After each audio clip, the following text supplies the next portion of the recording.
Assalamualaikum YouTube, jumpa lagi di channel Jurus Digital bersama saya Kang Bagus. Tempat kamu bisa belajar di mana saja dan kapan saja. Kali ini kita akan membahas sesuatu mengenai brand ya. Jadi kalau kamu sudah melihat video saya sebelumnya ya tentang 7 langkah memulai jualan online ya, kamu mungkin akan bertanya-tanya apa yang harus saya persiapkan terlebih dahulu sebelum memulai gitu ya. Saya pernah membahas harus memiliki barang, tapi selain itu sebetulnya ada yang bisa dilakukan terlebih dahulu atau kamu buat terlebih dahulu. Semisal seperti adalah nama brand ya. Nama brand ini saya coba akan urai di sini. Bagaimana cara menentukan nama brand. Jadi nama brand ini ada 3 kategori ya, yang saya pahami ya, yaitu nama brand yang tidak mencirikan produk apapun ya, jadi benar-benar nama brand saja gitu ya, yang nantinya akan kita buat supaya orang tahu bahwa brand ini adalah menjual produk A gitu ya. Nah, kalau yang kedua adalah nama brand yang agak menyerempet dengan jenis produk yang dijual. Yang ketiga adalah nama brand yang sama dengan nama produknya, gitu ya. Itu ada beberapa perbedaan ya. Pertama kita bahas yang mungkin dari yang ketiga dulu ya, dari yang nama brand sesuai nama produknya. Contoh produknya Bolu ya, kita kenal ada Bolu susu Lembang, jadi produknya memang Bolu susu, nama brandnya Bolu susu Lembang. Nah ini kan berarti nama produk dan nama brand itu sama. Ini teknik pertama. Cuman yang jadi masalah di sini, ketika nama brand sama dengan nama produk, kita tidak akan bisa beralih menjual selain Bolu susu Lembang. Nggak bisa jadi jual brownies, tidak bisa, karena Bolu susu Lembang. Makanya ketika contoh yang jadi jual segala ya, misalnya brownies Amanda, dulu dikenal dengan brownies Amanda karena jualannya hanya brownies Amanda saja, tapi di brandnya sekarang itu cuman tulisannya Amanda saja. Nah itu karena apa? Dia memiliki variasi yang banyak ya, yang banyak, walaupun utamanya di brownies, tapi dia punya variasi penjualan produk yang banyak. Itu salah satu contohnya ya. Nah yang kedua, kita beralih ke yang kedua adalah produk yang nyerempet dengan produknya. Jadi brand yang menyerempet, nama brand yang menyerempet dengan nama produknya. Semisal kalau contoh adalah Aqua. Kenapa saya bilang nyerempet? Aqua itu bisa dibilang nama air dalam bahasa Latin, air yang steril. Itu Aqua. Nah, jadi kalau kita brandnya namanya Aqua, produknya air.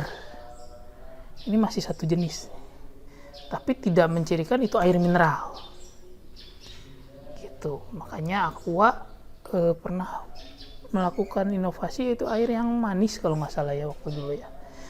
Nah itu, jadi itu brand yang sesuai dengan kategori produk lah, bisa dibilang kategori produk.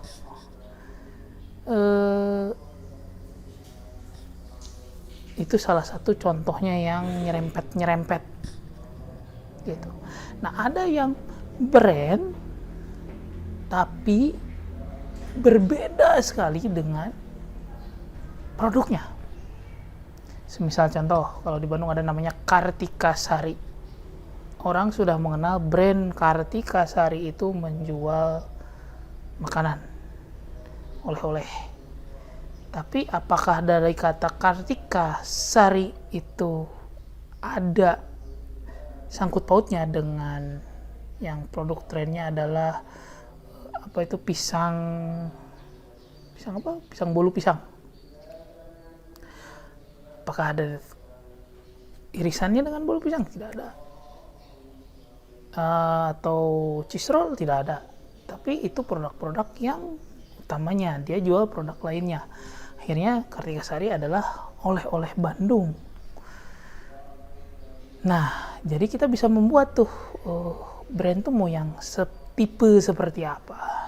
Nah, kalau saya sendiri contoh brandnya namanya Sarunik. Nah, ini kan orang nggak tahu nih Sarunik itu apa sih. Nah, kalau saya bisa juga kita buat yang singkatan gitu ya.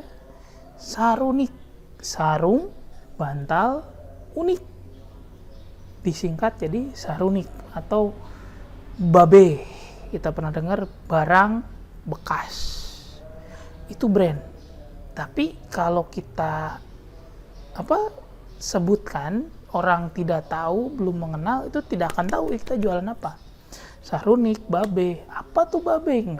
Nggak tahu. Cuman ketika dalam proses pemberian nama, dia tulisannya Babe, oke. Lalu pada branding dijelaskan, pada saat kita mengenalkan brand kita ini dijelaskan Babe itu menjual barang bekas. Nah, Sarunik sendiri contoh, ketika saya bosan dengan sarung, bantal, Sarunik untuk menjual produk apapun tinggal di rebranding namanya untuk menjual produk yang baru, fokus dengan kategori yang baru. Jadi tidak terpaku pada satu produk. Kalau kamu terpaku pada satu produk dalam pemberian nama, nantinya kamu harus buat brand baru untuk menjual produk yang lain. Gitu. Makanya si brand itu haruslah original, tidak ada sama dengan yang lain, tapi juga sebisa mungkin tidak mencirikan produknya juga tidak apa-apa. Kita yang akan branding zaman sekarang ginilah, banyak yang kemarin masa pandemi itu jual tas tapi akhir-akhirnya jual masker. Nah, daripada nanti jatuhnya jadi aneh ketika ada perubahan apa-apa, perubahan owner, perubahan modal, perubahan barang dan sebagainya, lebih baik kita cari membuat nama brand itu yang general saja, yang bisa diterima oleh semua. Jadi kayak Sarunik, ya apapun lah namanya Sarunik gitu. Bisa. Ya kayak Jogja, kan supermarket. Dia jual apa aja, nggak terpaku oleh satu produk. Tapi core-nya memang supermarket sudah. Jadi contoh Tokopedia, Bukalapak, Shopee, nama brand general, dia bisa jual apa saja. Kita buatlah nama yang unik. Atau kalau idenya masih sulit, banyak orang yang pakai nama anak gitu. Misalnya Lulu Shop, jadi belakangnya tambahin shop kalau di online. Iman Shop, apa gitulah, apa shop gitu kan. Atau kalau sekarang yang rame Cupang, itu belakangnya nama ditambah beta gitu.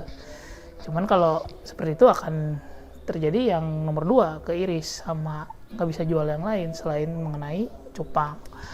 Tapi kalau misalnya nama anak terus shop belakangnya, itu yang paling mudah lah.